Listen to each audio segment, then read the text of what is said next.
nzambe na ngai nazo benga nazo mona téléphone yango unité ezate. Oh, mais unité Ginette asali yango te bo nazo comprendre tel kamba Ginette na biloko na ngai nazo comprendre tel maman soki nga tike eloko na ngai yo kaka il faut zwa soki na tike eloko na ngai il faut zwa ezaka nini ayaya ezalaki juste ka na ngai na benga vero mwana makaya po tozalaki na mo babeso mo betosala mo sorci mo be abaki oya amaye te mo na benga ke po faut meme pas pasteur Vassilom moi non misu kaka pai okasa mwana malamu to ane mwana mabe mama ali kazala bo ezalaki ka nini tinasela okuta miteli kam nengela na bakutu na loti te crédit sili na sala erreur il fallait bota tabana 4 5 na ke bota ka moko mwana zo nyokola ngai yo na moni papa na bino otino na poto te okesa lelo te okosa lelo kote bona poto e afaneka awa poza de mwa mabe sono lo bakanga mnoko lo bate poza mwa mabe ba bijou na ngai nyoso na tia na kata chambre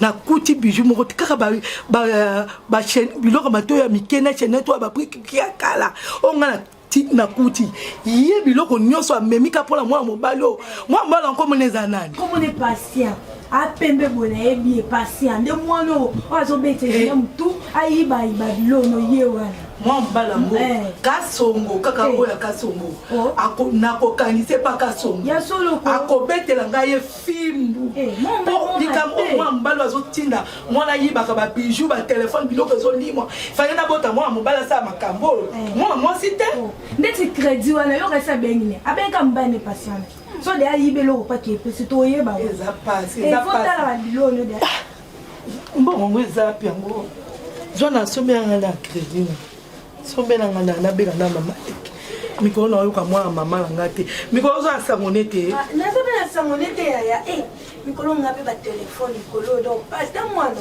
ya ala tinyo ko humela te ko zo batu no zo rate boke do tambola kana tande ngotala taba kishasa moi ngo banga batu te tande ngosala moi déjà batu te ya moi ne faut ko humela te ndake bo ya sikote ndaza bo ya sikote akelu ko mbagi yana wafaza na mona ba ona yo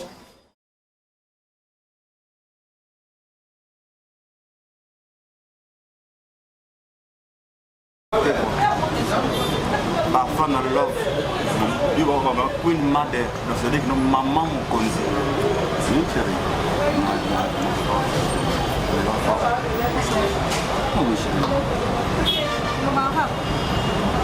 maman no c'est là où ma facilité maman sans te frapper sans rien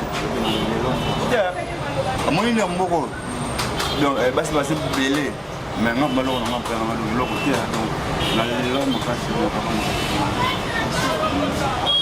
donc l'autre commence dans ça ici maman et vie n'a pas fait ça Gomez les gars l'autre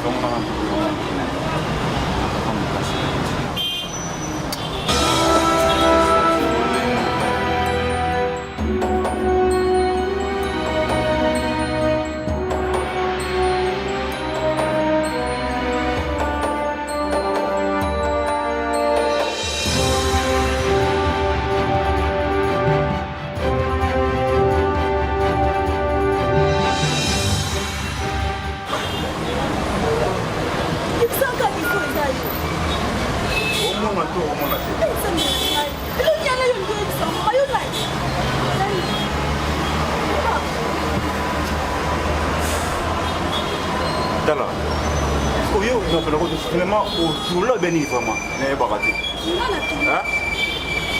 non tala pardon c'est là pardon comme refina ngaité ça la vie na yo nga pena ça yo ngai non koko ça na tiki na pesa yo ba bien maman ngana yo to sina kontanga na yo te pardon non koko tilo ko ngo ça tala pardon non koko mote et papa on nous on a pensé maman pour nous pesa aussi ngana yo to sina kontanga na yo te le ko ngo ba ko ça na bien na pardon s'il te plaît et le laisser la rater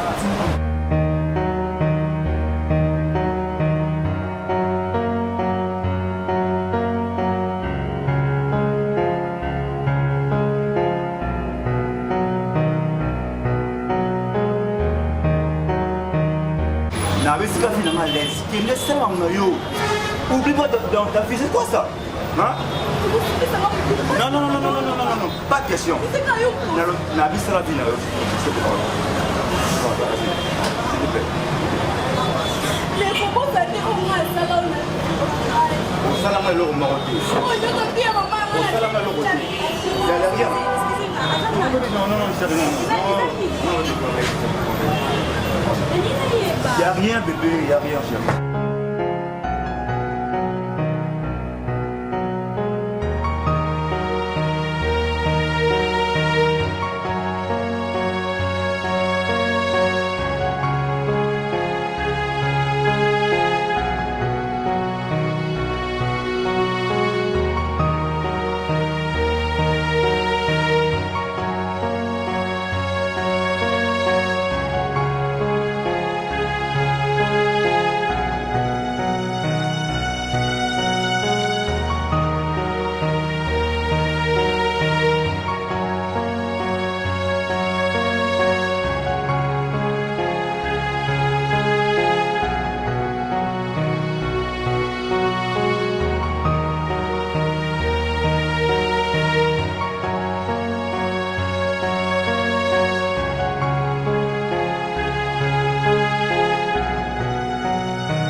Ate mwana alekisi nga fo likama mwana nazwa solution likama mwana pe fo nazwa solution nyama yo nakosala tout okokende poto te kande na oloba bo okokende te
kuna Gina ozobeta lelo nini ezolela kuna oh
L'hôpital les ébélés na wuleria na limbo na l'hôpital les ébélés na kiko ya et pas docteur pour non lo bango parce que ngamo na yebi a traiter baka au kama na régie aka o komela ki ta o komela ki a traiter ki hein donc pour azo traiter ma malade ba poison au maka kende ko louer taxi kende mbango umela te kende mbangu nzambe na ngai nini ya nini eloko nini osengaka te nasalelaka yo yaya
Troisième direction, on va plus au chauffeur.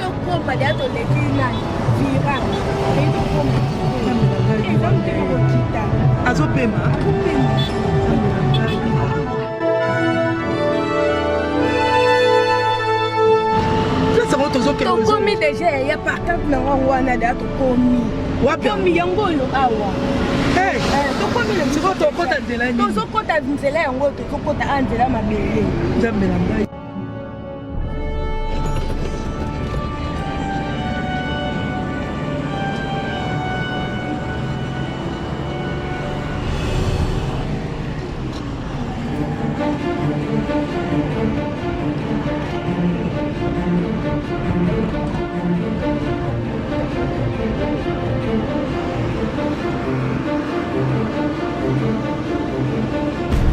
wapi hapo? Tokomi yango yaya. Ozomona hôpital ya bote tokomi.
Ok, maman, toujours s'occuper d'ailleurs. Vous allez qui m'a obéi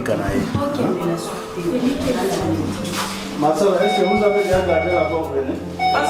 Bien gardé la porte venue.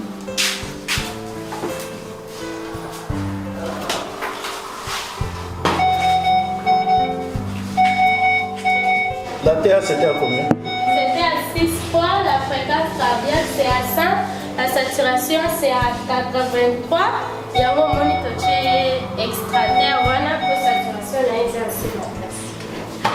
Gardez vite d'abord, venez. Et prenez aussi le sérum physio. Prenez le sérum physio comme ça, vous mettez ça.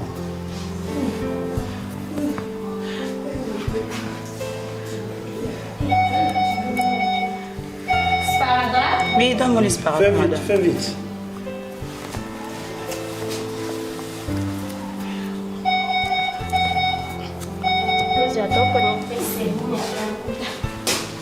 Fais vite, hein.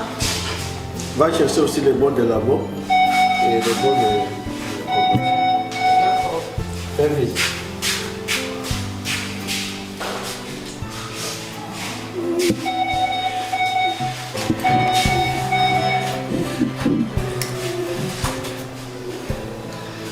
Votre maman du Banda,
nde toza boye rate ke esimba ta docteur hôpital makasi esimba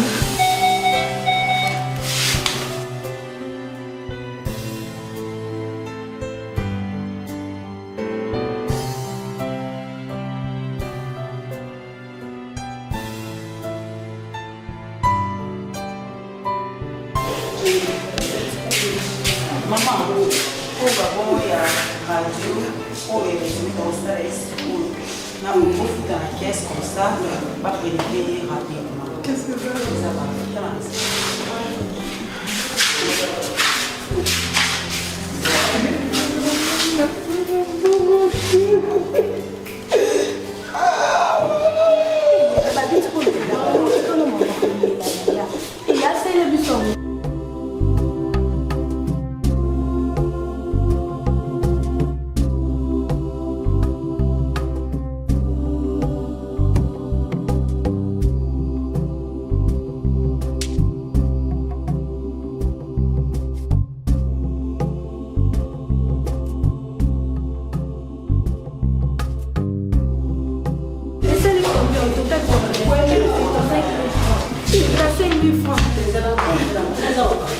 Combien ça allait? C'est 5 000 francs de salaire. Ah, beaucoup. Bon, mais ça me fait la minute sur la moitié. Ça la gaille. La benga papa la bango. Papa la maman dans la photo. États-Unis. Ce qu'on a ça, pour la benga et pour la caille comme moi. C'est pas un problème, on doit. Parce que dans le cas où il y a un bureau, chaque soldat a un bureau, comme ça on va prendre un bureau, puis sur la live. Madame,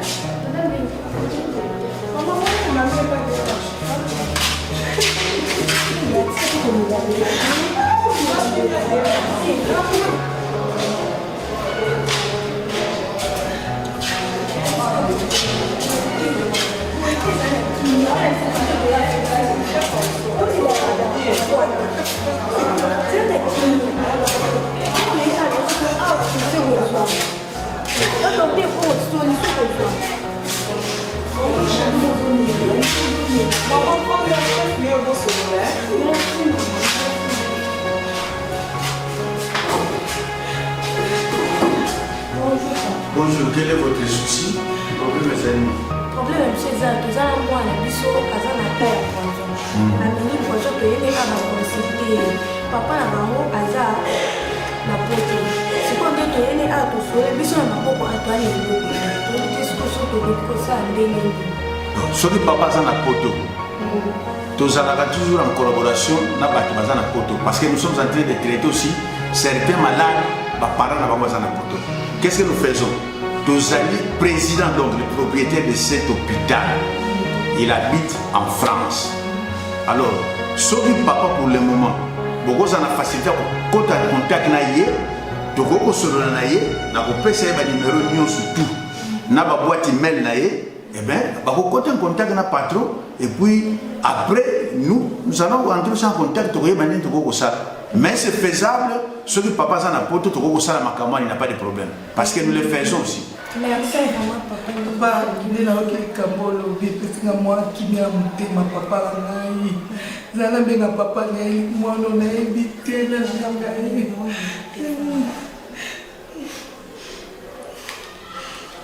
ya tika pe kolela awo kosimba olela pwana Allô Roger. Allô. Ngai. Roger mwana meli poison na évité, mwana meli poison toza na hôpital awa na Kikole. Hôpital na Kikole. Eza centre ya Pombo. Toyena ye babite hôpital wana etetaka bien yango toyena ye papa na ngai na maboko toza ta inka te nazoye biso papa inka eza te yango toye naoki na hôpital yango balobi te basolola na yo moko nde docteur alobi basolola na yo boyokana comme ça boyeba ndenge nini bosala zala na pasoka docteur zo. Allô? C'est M. Roger. Oui, c'est le directeur de ressources humaines, hein, centre hospitalier Pongo. Oui. Bon, nous avons eu un cas ici de votre fille qui a pris des... Oui, c'est le poison, oui. Bon, maintenant, qu'est-ce que nous pouvons faire? Parce qu'il vient de dire qu'ils n'ont pas de moyens. Et que vous pouvez faire quand même quelque chose à partir de l'Amérique. Vous habitez l'Amérique? Ah d'accord. Bon. De toutes les façons, ce n'est pas un problème. Nous avons les responsables, donc les présidents, donc c'est-à-dire les fondateurs de notre hôpital. Lui habite en France. Donc si vous voulez, vous pouvez entrer en contact avec lui. Alors tous les paiements vont s'effectuer directement à partir de la France. Donc il n'y a pas un problème. Parce que vous n'êtes pas les premiers. Nous nous occupons aussi des autres membres dont les parents sont en Europe. Oui. C'est ça. Oui, c'est ça. Donc, alors, de toutes les façons, maintenant, je peux vous passer son numéro de téléphone et son email aussi. Vous entrez en contact avec lui et lui, dans l'immédiat, oui, il va nous transmettre directement les informations. Donc, s'il accepte directement, vous allez faire seulement les virements à partir de la France et puis nous serons en contact avec lui. Oui, on va régler l'affaire. Alors, vous avez un stylo là-bas. Vous pouvez noter directement ses références. Oui. Donc, vous prenez son numéro de téléphone. Il s'appelle M. Jackson Pongo. Oui, c'est M. Jackson Pongo, oui. Oui, c'est lui le fondateur de l'hôpital, c'est lui le propriétaire, oui. Il habite en France. Alors prenez son numéro de téléphone. C'est 00 33 661 99. Vous notez? Oui, très bien. Donc 99 47 et 98 à la fin. Oui, ça c'est son numéro. Donc, oui. Bon, c'était un numéro qui ne se ferme pas. Il est toujours en ligne, oui. C'est ça. Bon. Vous pouvez prendre aussi son numéro électronique, oui. Oui, c'est Jacques Mpongo. Jacques Mpongo. Donc un des chiffres, @gmail.com. Ça c'est, si vous, demain, oui, vous pouvez utiliser même la boîte électronique, ça va passer, soit vous utilisez directement son numéro de téléphone. Et nous allons s'occuper de l'enfant du début à la fin. Mais ce qui est important, soyez quand même responsable, entrez en contact avec lui. Et vous payez tout ce que vous pouvez payer. Nous avons tout ici. On a des médicaments, on a des appareils, tout ça. On va s'occuper de l'enfant. Mais je préférerais que vous puissiez le faire donc, au plus vite que possible, oui. Faites ça maintenant, là, vous appelez le président. Et puis le président va nous appeler. Et puis... D'accord, bon, merci. Donc nous restons pour s'occuper de l'enfant. Merci beaucoup. Alors ne vous inquiétez de rien, nous allons nous en charger. On va prendre l'enfant en charge. Ok, merci. Bon, d'ici là, d'accord, on va vous appeler, il n'y a pas de problème. Merci beaucoup. Na papa na mairie, c'est aussi déjà compromis. Donc ici, vous ne payez absolument rien. Yeye Moko a pour ça le nécessaire, à partir de là, va se convenir. Donc ils vont entrer en contact les deux et ils vont s'occuper. Là, ce n'est plus notre problème. Donc le président va tout faire et vous ici, c'est le traitement seulement. Papa, c'est qui déjà dit. Ah là, d'accord.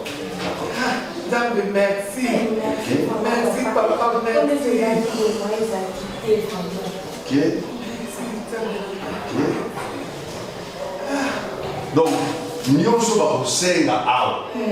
allons enregistrer les données et nous allons transmettre seulement la facture à qui les doit. Donc, ceux qui ont une facture n'est pas président de la BISO, président directement, comme en contact ils vont s'arranger là-bas, ça ce n'est plus notre problème. Ici, c'est le traitement de l'enfant et puis tout va marcher. Merci, papa. Bien, vraiment, en tout cas, papa. Merci, papa. Merci. Au moins, le Bible est bonsoir à la réception. Pour la dans le laboratoire, tout ce que les médecins vont demander. Donc c'est nous qui va s'en occuper. Et tel est sur ce binoté. Donc ce qu'on va médecin, c'est l'échographie, c'est l'échographie. Ce qu'on va laboratoire, c'est laboratoire. Parce qu'on ne sait jamais. Dans les poissons, parfois, il faut un peu d'échographie. Peut-être que les intestins sont touchés. Là, c'est le problème des médecins. Donc, vous n'avez plus de problème. Vous rentrez à la réception, on va s'occuper de la fille et puis il n'y a pas de problème. Ok, merci. Merci. Ça va, merci. D'accord. Merci.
qui n'a pas poison.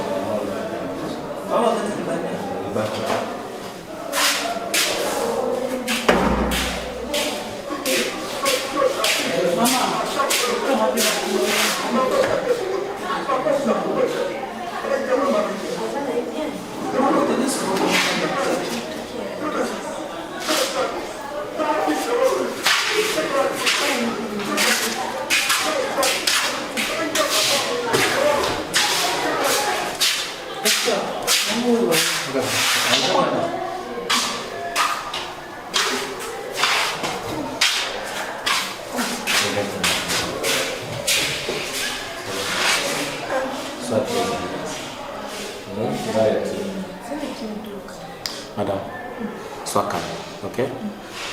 Bon, tout le monde a un bloc opératoire, c'est quoi? Tout ça l'opération. Parce que la radio, elle a dit que la gorge n'a pas kangamaki, poison amelaki et tumbaki, et ça l'a dit sténose donc et kangamaki. Il fallait tout faire tout ça l'opération, tout ce son de place ouana. Pour un temps, on a son douane, on peut savoir le son douane, et après ce qui est réparation de l'officier, on va jouer normalement. Ok? Papa, dans le tout, non, non, pourquoi vous êtes dans l'hôpital? On a rencontré il y a au moins de 5 000 interventions. Ça, elle te protéger. Elle a plus de 80% de chance déjà et il y a aussi d'intervention. Mais l'équipe bien, alors on va citer.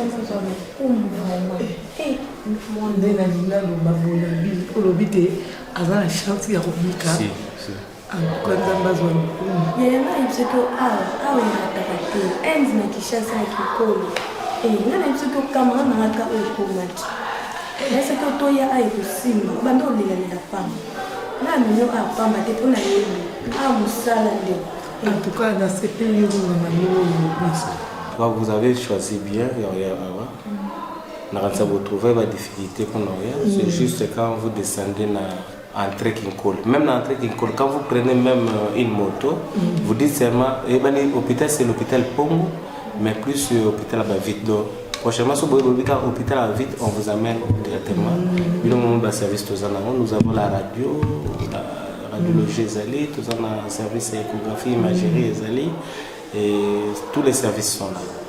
Bon, en tout cas, auto pour ça, tout ça, la mobaka est belé, et à toi, réciter vraiment en total. C'est vraiment. C'est la première qui est dans le loba. Pour place de route, beaucoup de les acquis belé. Il y a des camarades qui sont liés à l'hôpital à Kaya Poiso, le temps qui est bien. Dans ce qu'on a d'autres Nadia, il y a ceux qui ont un coup fibre. La vie est caca. Oui, l'infirmière a accompagné bien la chirurgie, avant la département chirurgical. Bon, mais avant nous soit anesthésie, c'est vrai, c'est là où on a permettre de nous avoir beaucoup de temps. C'est bon, parce que nous, comme on dit, il faut tout essayer. Bah, il va nous avoir ça, nous gagner dans le temps. Probablement, on a ma casse à honnêteté, on va repasser dans ma bouillie, tout ça. Mais bon, non, non, on est dans le ciboté. Juste, ça donne des lignes. Merci. Merci beaucoup. Bon, l'infirmière Zala. Non, c'est ce que je comme moi qui m'a dit. Zala.